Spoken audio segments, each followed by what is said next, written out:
Hello guys, welcome back to another video. Today we're going to be going over the topic of investing into sealed Japanese boxes and even just singles in general. Should you be picking English or Japanese if you want to retain value? Now when it comes to just pure artwork and that kind of stuff, if you're a collector, honestly, I can always recommend collecting Chinese or Japanese as long as you don't necessarily care about the resale value. Um, if you want to hold on to your singles and your sealed items and you want to see them grow over the long term, English is just always going to outperform because English has the largest Pokemon market. It's how it is, right? There's more people speaking English across the world than any other language, so naturally it's going to command the most premium. But that doesn't mean that Japanese is a bad investment or a bad place to pick up some singles at all. Because again, Japanese is the original language of Pokemon, obviously, and so people are pretty okay with collecting Japanese singles, especially as we're seeing recently. A lot of people are collecting Japanese vintage because it's a lot more accessible, and the cards tend to be better quality because one, print quality is somewhat better, across most eras, but also given the fact that a lot of Japanese people, I think, just took better care of their cards. Maybe, I don't know. It does feel like the Japanese vintage I see is usually in better condition than the English vintage that I find, although that's not always the case. But anyway, besides that point, what sets from Japanese stuff should you buy? So first up, I like to kind of start off with stuff I wouldn't recommend, and that's probably Glory of Team Rocket. Guys, don't buy sealed booster boxes for 150. This set just came out. It's gonna go down. It'll end up being a good, buy in the future, especially if you want to rip some. These singles will come down even more. I suspect this Mewtwo will drop to at least 200, maybe even 150. And yeah, we'll probably continue to see them drop downwards. Very random side tangent, but isn't it crazy that the gold card is so high up? Like, there are some like illustration rares and special illustration rares that are much lower than the gold card. Typically the gold cards don't do that well, but it is a cool Mewtwo gold card, I can't lie. Anyway, Glory of Team Rocket, I don't know if I'd recommend buying into it now, just too early. One that could be interesting is Triple Beat. Now, this is the one that includes the Shinji Kanda Magikarp, but you also have all of the three starters, their lines, and a few other Paldean Pokemon in here. The box, I believe, is pretty cheap, only 80 bucks. So if you're looking to rip, or if you're just looking to hold on in the future, maybe not a bad idea. I think this Magikarp is going to be really inaccessible for people, especially in a PSA 10 in English. And so people are going to naturally turn toward Japanese if they want this Magikarp card. And so maybe the sealed product will end up going up. But obviously, again, Paldea Evolved is probably going to perform better than Triple Beat. But at the same time, for such a low price, it presents a nice opportunity to, you don't have to spend that much money to get into this set. Although I will say for 90 bucks, I think I'd actually rather have the Paldea Evolved ETB, which comes with a Pikachu promo that I think will do very well. Next, we have the big boy itself, Terastal, right? And so this is going for around 80. I'm able to find it at some places for 60, in which case I don't think it's actually a bad buy. Now, look, the singles for the Japanese Prismatic are going to be much, much lower. Why? Because you are guaranteed an SAR in every single box, from what I understand. Correct me if I'm wrong, guys, but every single box of Terastal Live opened, I've been able to get an SIR. And yes, partly due to that fact is that, like, because there's so many SARs, it still keeps, the top ones a little more expensive. But I've pulled the Sylveon, I've pulled the Espeon, I've pulled the Palafin, I pulled the Blood Moon. And so it makes it really easy to pull these SARs in Japanese compared to the English version. So this set value is probably going to keep going down, honestly, as time goes on. But if the cards are still as highly sought after, it doesn't actually matter because the box will still do well in the long term. But If you want to buy some of these, Evolution SARs for cheap, I mean the Jolteon's only 35, Espeon is 40. That's a pretty good price. Sylveon's only 80. I mean the Umbreon is the only one that I'm like, oh, that's still pretty expensive, but these are good prices honestly for a lot of these. So I think Terrestrial Festival will eventually be a good buy, but again, just too early. Now we start moving on to some Sword and Shield stuff. The first one I'm kind of looking at is Paradigm Trigger. For around 90, you can get the set that includes the Lugia V, which is sitting around $340, raw in Japanese. Now this set really doesn't have anything else, if we're being completely honest. It's not like Silver Tempest, it doesn't have the Rayquaza or anything. It just has the Lugia, so you're really banking on this being the big chase. So it's not my favorite, but it's definitely up there. Next, you have Lost Abyss. This one's a little better, right? You have the Aerodactyl as well as the Garatina, which is just as expensive in Japanese as it is in English. And so you can kind of see the Lost Abyss booster box is also kind of reflecting that price at 160. I don't think this is a bad buy at all. If you guys know me, you know I'm a Shinji Kanda lover, and you know that I think this Garatina card is probably going to be a top 3 card from the Sword and Shield era, maybe even top 5 if you are including the Rayquaza from Evolving Skies. Because in my head, it's like Moonbreon, Gengar, and Garatina. Those are the 3 big chases from Sword and Shield in my eyes, and maybe you could include the Lugia and the Rayquaza from Evolving Skies and from Silver Tempest. But yeah, I think this Garatina is definitely up there. It needs to be mentioned in terms of what are the big chases. And so I think Lost Abyss might not be a bad buy. But again, it's still not my favorite necessarily, just because you're only chasing that Garatina, but I don't think it's horrible. This one I'm really, really big on. I think V-Star Universe is going to do amazingly. We're seeing it's $100 for a box. And yeah, this is basically just Crown Zenith, right? So you have the Galarian Gods, you have both the Charizard and the Mewtwo fighting each other. You have the legendary dogs. You have all in the Charmander. You also have all the promos from the Charizard UPC, right? So the Sleeping Zard. You have Evolutions. You have the legendary dogs. You have Darkrai. You have the Mew. You just have so much stuff in here. Like, this is just Crown Zenith, right? Crown Zenith is awesome. So I don't really need to show Crown Zenith that much more. You guys already know how much I love the set. And I think V-Star Universe is going to do amazingly. I think I'd actually rather buy this right now than Terrestrial Festival. It's interesting. I think honestly, my thoughts on the English market kind of translate pretty well into the Japanese. Like, even now, I would still say to buy Crown Zenith over Prismatic at market price, and I think I would say the same for Japanese, just because of the time frame that we're looking at. V-Star Universe is not going to get any more reprints.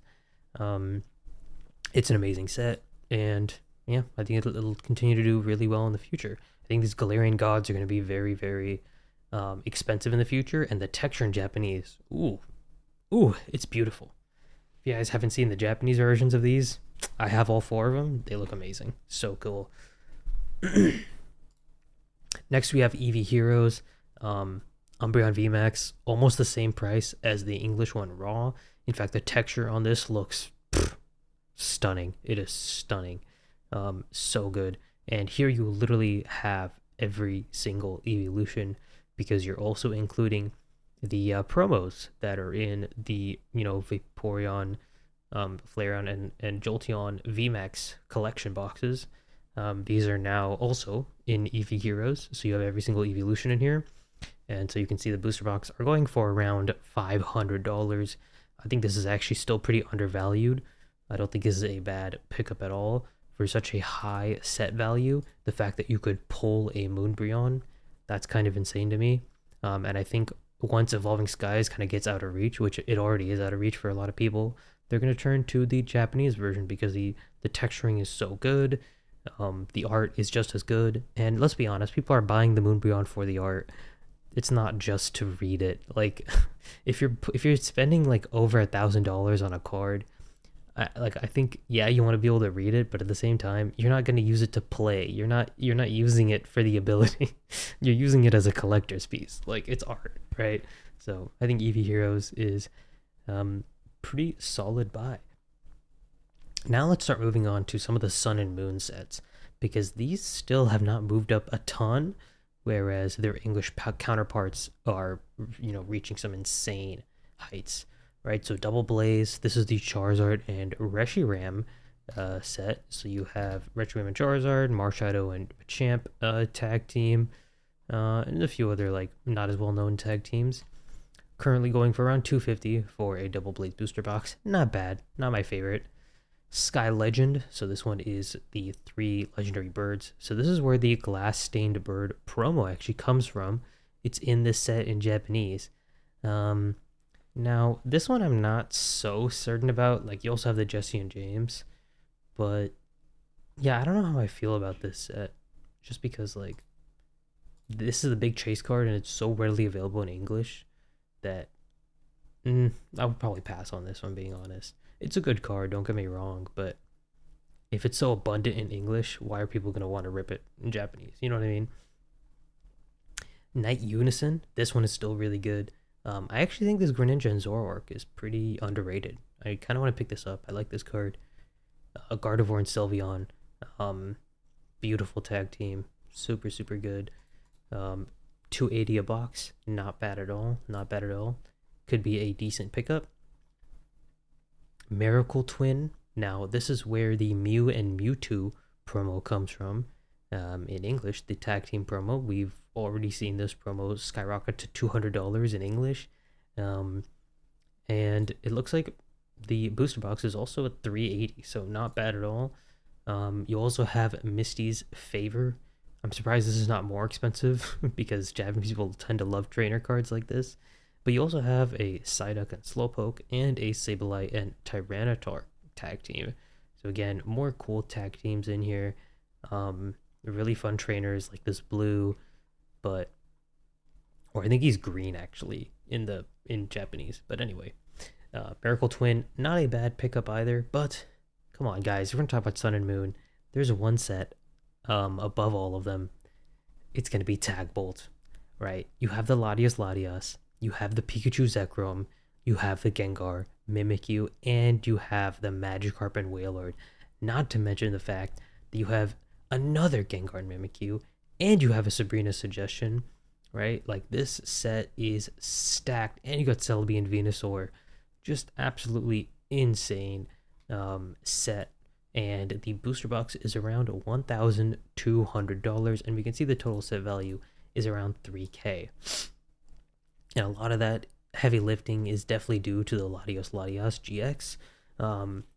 The PSA 10 in Japanese is around 2.6K, and as the English PSA 10 reaches heights of over 9,000 or something right now, I think we're going to see more people flood to the Japanese market and even the Chinese market because they want this card in a 10 and they don't want to pay those kind of prices. So they're going to move into other markets. Personally, if I'm going to pick over the Japanese and English, I think I'm going to pick the Japanese at this point because 10K is just, it's out of my reach. I don't have that kind of money to drop on a single. If I was going to drop it, I would drop it on the Japanese version because the art is the same for me. I just want the card, right? But Tag Bolt, maybe there's an argument to be made that this Japanese booster box is still undervalued at 1.2K. Not a bad set at all. Like, this is an amazing set list. But as I've said many times before, guys, I really do think Evolving Skies is the team up set from Sword and Shield. And you can even see, right, like the set value, 3K. I think this means that Eevee Heroes is still pretty undervalued in terms of what the price should be, right? Only 500 for one of the best sets ever created, specifically just the Eevee side. We already know Eeveelutions are super popular. We already know that this Moonbryon is one of the, most era-defining cards, right, of the Sword and Shield era. It's a proven thing, and if you can see the Tag Bolt boxes have reached 1.2K, I don't really see a reason why Eevee Hero boxes can't also double and reach $1,000 eventually. And I remember I actually ripped a ton of Korean. Um, I think it's called, is it called Eevee Heroes in Korean? I don't know. I was chasing the Moonbryon and I opened a bunch of Korean booster packs. Literally got nothing. The hit rates are so brutal, even in Korean. Um, but like people are going to rip the second best option, which is Japanese in most cases, if they can't get the English version. And so that's why I think Eevee Heroes is probably the number one buy out of all the Japanese sets that we've looked at. Maybe Tag Bolt is also up there, but ultimately, V Star Universe, I think a lot of Sword and Shield stuff might not be a bad time to get in, and even some Sun and Moon stuff might not be a bad time to get into, with the fact that these Japanese boxes just aren't going to get more reprints. And if we go back in time a bit and start looking at kind of like some X and Y stuff, um, Emerald Break, which I believe is Roaring Skies. As you can see, you got the full art Mega Rayquaza, full art Latios and stuff like that, and Shaman. These Emerald Break booster boxes are around 1.7k. And the total set value is around 1.9k. So you can definitely see that Japanese booster boxes do go up in value eventually. People do like ripping them. Um, and just like any other sealed product, they go up over time. Now, would a Roaring Skies booster box have done better? I think so. You probably would have had better ROI, maybe. But at the same time, uh, I think you're still doing fine by buying an Eevee Heroes booster box over an Evolving Skies right now, just because of the fact that it feels undervalued to me. But I guess at the same time, right, the team up booster box is like 10k, while the Tag Bolt booster box is only 1.2k. So yeah, there's definitely a lot less demand for Japanese, but when we're talking about investing, as long as the number goes up after a certain number of time, you're doing fine, right? Like that's the whole point of this. And even if you just want to rip some Evolving Skies, I think this is a much more affordable way to do it. Instead of ripping, an actual booster box of Evolving Skies, right? Like it is nice to be able to rip a booster box because the packs haven't been weighed or scanned or something stupid like that. But it's hard to open booster pack or booster boxes of Evolving Skies now because of the huge premium they have on them, and so people are going to turn to secondary markets like this. But yeah, what do you guys think of the Japanese market when it comes to sealed or even just singles in general? Do you guys buy a lot of Japanese? Personally, I have a lot of Japanese slabs and Japanese singles in my collection just for my PC, but I don't really invest into Japanese sealed at all. My entire sealed collection is in English, but I think I'm going to dip my toes and buy some Eevee Heroes, because this is something I've been thinking about a while. Maybe a V-Star Universe box or something. But yeah, guys, let me know what you think about Japanese sealed investing and just the general market trends in general. Other than that, though, make sure to like, subscribe, and I'll see you guys later.